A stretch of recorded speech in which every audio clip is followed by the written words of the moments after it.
आप सुधरने को तैयार हो जाएं, आप में तुरंत उम्मीद जग जाएगी कि दुनिया भी सुधरेगी। कोई आपको मिले और कहे इस दुनिया में कुछ नहीं हो सकता, तो साफ समझ लेना कि वो ये कह रहा है कि मेरा कुछ नहीं हो सकता। कोई मिले और कहे कि मेरी बीवी सुधरने से रही, तो साफ समझ लेना कि वो कह रहा है मैं सुधरने से रहा। जो सुधरने लगेगा उसको तत्काल दिख जाएगा कि सब सुधर सकते हैं, सबको सुधरना चाहिए, सब सुधरने को आतुर हैं। निर्मलता का, निर्दोषता का स्वाद ऐसा होता है कि फिर वो स्वाद तुम सब में बांटना चाहते हो। तुमसे ये बर्दाश्त ही नहीं होगा कि तुम तो निर्मल हो गए और बाकी सब मलिन रहे, तो तत्काल तुम में उम्मीद जग जाएगी। उम्मीद से आगे श्रद्धा।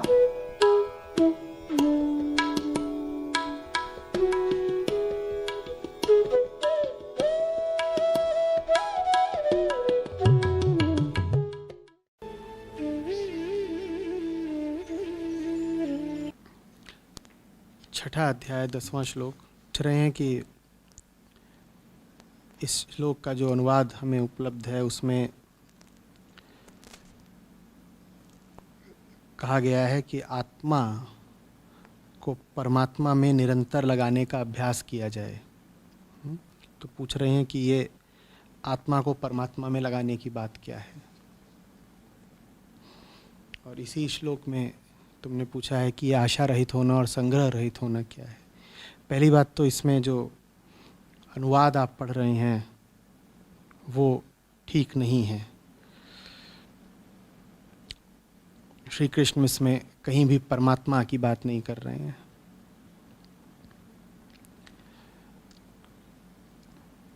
श्री कृष्ण कह रहे हैं कि योगी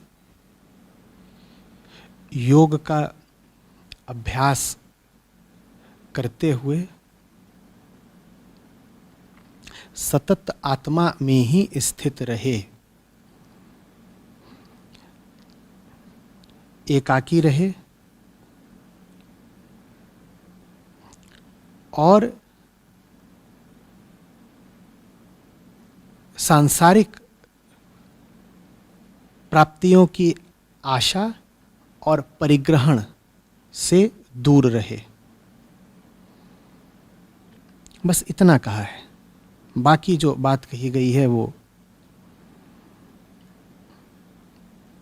अनुवादक की अपनी कल्पना है।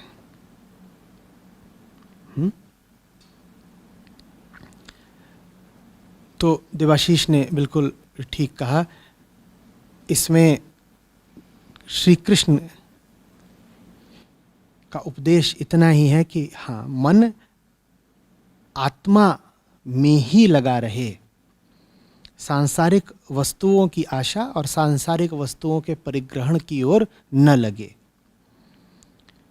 एकाकी रहो, और एकाकी रहने से तात्पर्य शारीरिक रूप से एकाकी रहना नहीं हो सकता,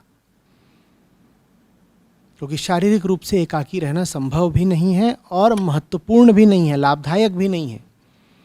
शारीरिक रूप से कितने भी एकाकी हो जाओ, मन में यदि भीड़ ही शोर मचा रही है तो क्या पाया। और शारीरिक रूप से एकाकी होना संभव कैसे है, व्यवहारिक कैसे। संसार में तो सदा ही तुम्हारे चारों ओर कुछ ना कुछ रहेगा। हो सकता है तुम्हारे इर्द गिर्द कोई व्यक्ति ना हो कुछ समय के लिए, व्यक्ति नहीं होगा तो दूसरी वस्तुएं होंगी। मन को तो संबंध बनाना है, मोह बनाना है। अगर व्यक्तियों से नहीं बनाएगा तो वस्तुओं से बना लेगा, व्यक्तियों से नहीं बनाएगा तो पशुओं से बना लेगा। तुम्हें एक बच्चे से भी मोह हो सकता है और बच्चा नहीं है तुम्हारे पास तो तुम्हें किसी पशु से भी मोह हो सकता है। तुमने कोई पाल लिया छोटा सा पशु, हो गया ना मोह।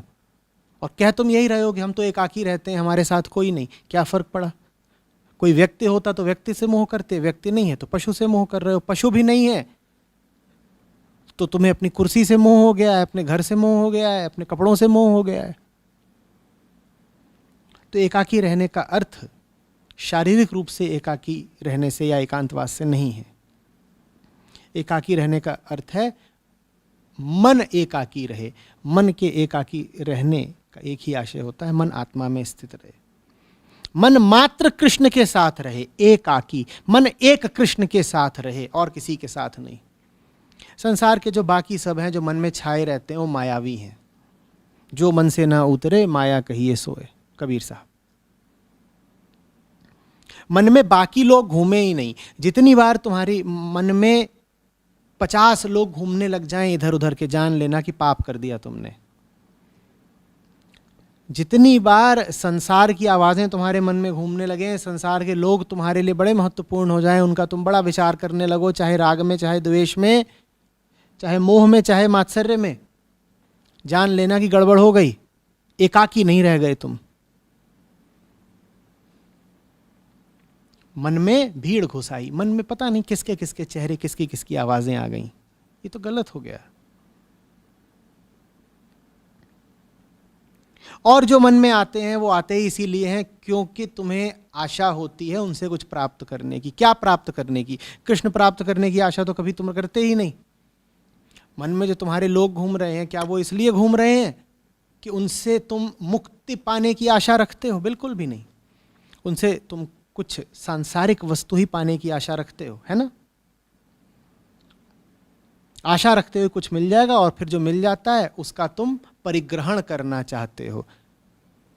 श्री कृष्ण कह रहे हैं दुनिया से ना कुछ पाने की आशा रखो, दुनिया से कुछ मिला हो तो उसके परिग्रहण का उद्देश्य मत रखो। मन को एकाकी रखो, मन योगी रहे लगातार, मन का एक ही लक्ष्य रहे, मन का एक ही आसन रहे, श्री कृष्ण। ये इस श्लोक का संदेश है। कितना सुंदर शब्द इस्तेमाल किया उन्होंने। कहते हैं निराश हो जाओ। आशा हटनी बहुत जरूरी है।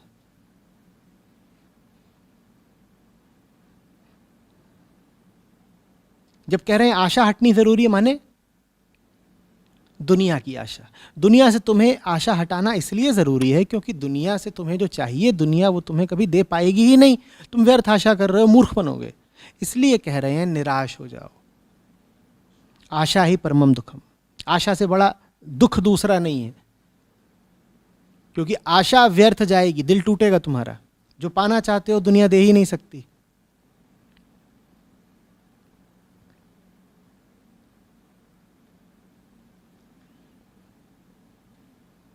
और दूसरी जगहों पर संत ये भी कह गए हैं कि साधो भाई करो राम की आशा। इन दोनों बातों को एक साथ रख दो तो बात समझ में आएगी। आशा करनी है तो बस राम की, दूसरी आशा करनी नहीं है। कितनी बार गाया ना तुमने भजनों में, दूजी आस न कोई। एक आस है, दूसरी कोई आस नहीं। और श्री कृष्ण कह रहे हैं कि निराश हो जाओ। वो भी यही कह रहे हैं कि दूजी आस कोई ना बचे। और हमारी 50 आशाएं हैं। इन 50 आशाओं से मुक्त होना है।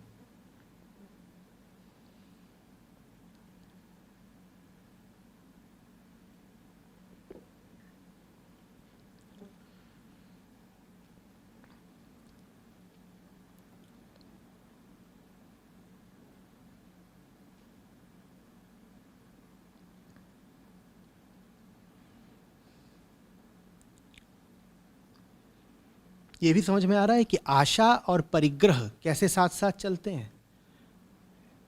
वस्तु ही पाने की आशा करते हो और वस्तु का ही परिग्रह। परिग्रह समझते हो क्या?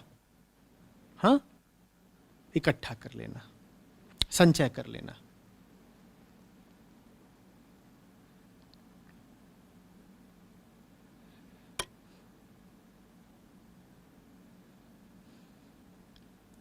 चीजें ही चाहिए, और अगर मिल जाती हैं चीजें तो चीजें ही संभाल कर बांध कर रखते हो। ये परिग्रहण है।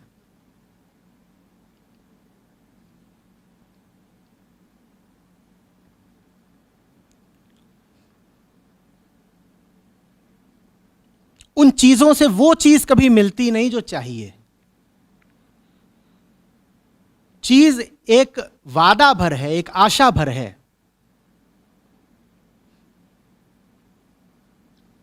वो आशा पूर्ण कभी होती नहीं। हाँ, चीजों को पाने की चेष्टा में उम्र गुजर जाती है, समय व्यर्थ जाता है। और चीज माने मात्र जड़ चीजें नहीं। चीज माने यही नहीं कि कुर्सी, की मेज, कि घर, गाड़ी, जायदाद, वस्तुओं की कामना और व्यक्तियों की कामना में बहुत अंतर नहीं है। हम व्यक्तियों का इस्तेमाल भी तो वस्तुओं की तरह ही करते हैं ना, दोनों को हम भोगते ही तो है ना। जब तुम कहते हो कि तुम्हें कोई व्यक्ति अपनी जिंदगी में चाहिए, तो वास्तव में तुम उसका उपभोग करने के लिए ही तो उसकी मांग और आशा कर रहे हो। तो वो भी तो तुम्हारे लिए वस्तु ही है, उसका भी तो भोग ही करोगे।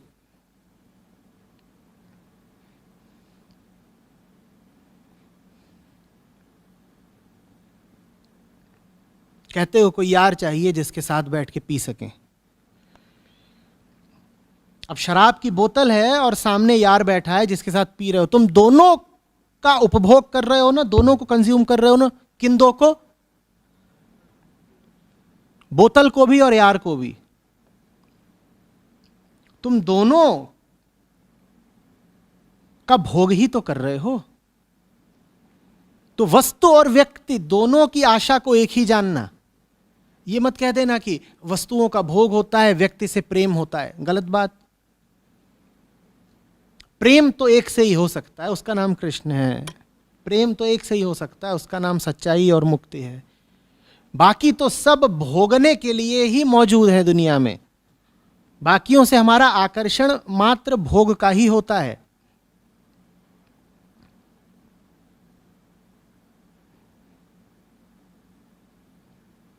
बिस्तर होता है, बिस्तर पर एक देह होती है, तुम दोनों को भोग ही तो रहे हो ना। बिस्तर बाजार से खरीद कर लाते हो, देह को तुम कहते हो कि हम प्यार में जीत कर लाए हैं। बिस्तर को बाजार से खरीद कर लाते हो और स्त्री या पुरुष की देह को तुम कहते हो कि प्रेम में जीत कर लाए हो। पर बिस्तर और देह दोनों का काम तो एक ही है ना, क्या? भोग। बिस्तर पर देह को भोगा। और भोगने की उम्मीद ना हो तो मुझे बताना, क्या तुम बिस्तर लाओगे? और भोगने की उम्मीद ना हो तो मुझे बताना, उस बिस्तर पर जो देह पड़ी है उस देह को लाते तुम? आज तुमको स्पष्ट हो जाए भोग नहीं सकते, तो तुम्हारे कितने रिश्ते बचेंगे?